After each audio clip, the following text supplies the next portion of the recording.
মার্ভেলের Spiderman no way হোমের পর কোনো মুভির জন্য মানুষ খুব এক্সাইটেড ছিল তা আসলেই বলা মুশকিল। মার্ভেল তো তাদের ওই চার্মনেসটাই হারিয়ে ফেলেছিল, কিন্তু ডেডপুল অ্যান্ড উলভারিনের অফিসিয়াল ট্রেইলার রিলিজ পাওয়ার পর সুপার হাইপ ক্রিয়েট হয়েছে।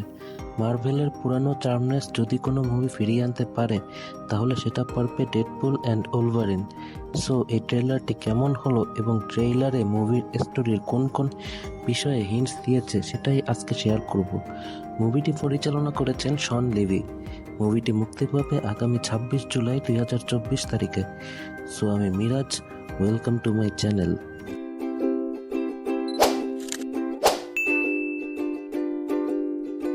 ট্রেলারের শুরুতেই আমরা লোগান অর্থাৎ উলভারিনকে একটি বারে ড্রিঙ্ক করতে দেখি। বারটেন্ডার উলভারিনকে বারবার চলে যেতে বলে। তখন বারে ডেডপুল উপস্থিত হয় এবং উলভারিনকে পিনাট বলে ডাকে ও তার সাথে যেতে বলে। ডেডপুলকে দেখে উলভারিনকে তেমন একটা অবাক হতে দেখা যায়নি। উলভারিন এখানে ড্রাঙ্ক অবস্থায় আছে, তাই হয়তো তাকে কোনো রিয়াকশন দিতে দেখা যায়নি। ডেডপুল বলে তার হাতে বেশি সময় নেই। ডেডপুল সম্ভবত এখানে উলভারিনকে রিক্রুট করতে এসেছে কোনো মিশনের জন্য। ভালো করে লক্ষ্য করলে দেখা যায় ডেডপুলের পরনে যে স্যুটটি রয়েছে সেটি টিজারে দেখানো টিভিএ থেকে প্রাপ্ত স্যুট। এর মানে হলো ডেডপুল কোনো মিশন কমপ্লিট করার জন্য অন্য কোনো ইউনিভার্স থেকে উলভারিনের সহায়তা চাইতে গেছে। ডেডপুল উলভারিনকে উঠিয়ে নিয়ে যেতে চাইলে উলভারিন তার ক্লজ বের করার চেষ্টা করে, কিন্তু ক্লজ অর্ধেক বের হয়ে আটকে যায়। উলভারিন ড্রাঙ্ক হওয়ার কারণে হয়তো পুরো ক্লজ বের করতে পারে না। এরপর এক কথায় দুই কথায় উলভারিন এবং ডেডপুলের মধ্যে ঝামেলা লেগে যায় এবং ডেডপুল উলভারিনের দিকে পিস্তল তাক করে, যাতে লেখা ছিল smile wait for the flash. পরের দৃশ্যে আগের টিজারে দেখতে পাওয়া ভয়েডের দৃশ্য দেখানো হয়। ডেডপুল এবং উলভারিন সামনাসামনি ফ্ল্যাশব্যাক সিনে ডেডপুল বলে ডেডপুল তার কাছের সবাইকে হারাতে চলেছে। তখন উলভারিন বলে এটি তার সমস্যা নয়। এর উত্তরে রেগে গিয়ে ডেডপুল বলে তোমার ইউনিভার্স যখন তোমার কারণে ধ্বংস হয়ে গিয়েছিল তখন কি তুমি একই কথা বলেছিলে? এর মানে হলো উলভারিনের একটি ডার্ক পাস্ট হিস্টোরি থাকবে, যেখানে উলভারিনের কারণে কোনোভাবে তার ওয়ার্ল্ড ধ্বংস হয়ে যাবে এবং সেই একই জিনিস এখন ডেডপুলের ইউনিভার্সে ঘটতে চলেছে। তাই ডেডপুল উলভারিনের সাহায্য চাইছে। এরপর উলভারিনের আইকনিক সাদা টি শার্টে একটি শট দেখতে পাই, যেটা আমার কাছে থ্রিলিং লেগেছে। এরপর টিভিতে উলভারিনকে পড়ে থাকতে দেখা যায় এবং প্যারাডক্স নিশ্চিত করে এই উলভারিনের কারণেই তার পুরো ওয়ার্ল্ড ধ্বংস হয়ে গিয়েছে। এরপর উলভারিন এবং ডেডপুলের মধ্যে ফাইট দেখানো হয়। উলভারিন ডেডপুলের মেইন পয়েন্টে ক্লজ ঢুকিয়ে দেয় এবং ডেডপুল উলভারিনের পেটে গুলি করে। পরের দৃশ্যে ডেডপুল শান্তভাবে উলভারিনের কাছে তার পাস্টে কি হয়েছিল তা জানতে চায়। জবাবে উলভারিন তার আইকনিক ডায়লগ দেয়। এর পরের দৃশ্যে আমরা উলভারিনকে তার বিখ্যাত ইউলো স্যুটে দেখতে পাই, কিন্তু স্যুটে মাস্ক ছিল না। হয়তো সিনেমার কোনো একটি দৃশ্যে আমরা মাস্ক দেখতে পাবো।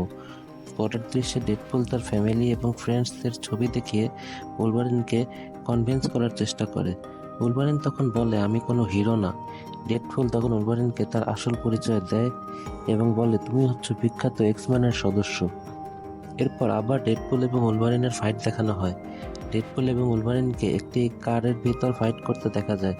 এটা সম্ভবত যে গাড়ির ভিতরে ডেডপুল উলভারিনকে পিকচার দেখিয়ে কনভিন্স করার চেষ্টা করেছিল সেই গাড়ি।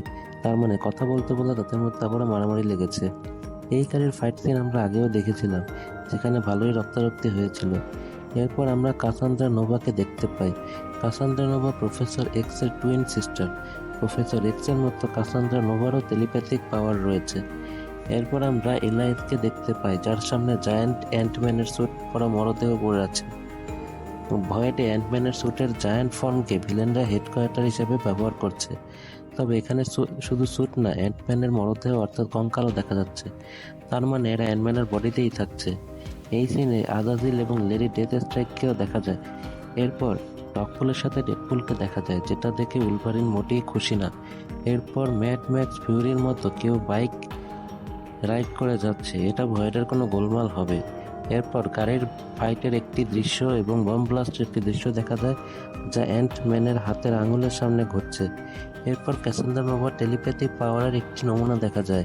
ক্যাসান্দ্রা নোভা উলভারিনকে তার ক্ল দিয়ে নিজেকে আঘাত করতে বাধ্য করে। এরপর আবারও ফাইট দেখানো হয়। এরপর আসে ট্রেইলারের মেইন সিন, যেখানে ডেডপুল এবং উলভারিন অ্যান্টম্যানের স্কাল থেকে একটি পোর্টালে লাফ দেয়। এটা হচ্ছে কামার-তাজের পোর্টাল, তার মানে ডক্টর স্ট্রেঞ্জ এবং ওং থাকবে। আবার এটাও হতে পারে ভয়েডে ডেডপুল কারো কাছ থেকে স্লিং রিং পেয়েছে এবং পোর্টাল ওপেন করা শিখে গেছে। আর যদি এটাই হয় তাহলে আর অনেক ইন্টারেস্টিং হবে, কারণ ডেডপুলের হাতে যদি স্লিং রিং থাকে তাহলে সে ওই রিং ব্যবহার করে যে কোনো সময় যে কোনো জায়গায় যেতে পারবে। এরপরে আমরা বুড়িমার কাছে কোকেনের কিছু নিকনেম শুনতে পাই। ট্রেলারটি এখানেই শেষ হয়ে যায়। সো কেমন লাগলো ডেডপুল অ্যান্ড উলভারিনের ট্রেলার? যদি ভালো লেগে থাকে তাহলে লাইক, কমেন্ট, শেয়ার এবং সাবস্ক্রাইব করবেন। ধন্যবাদ।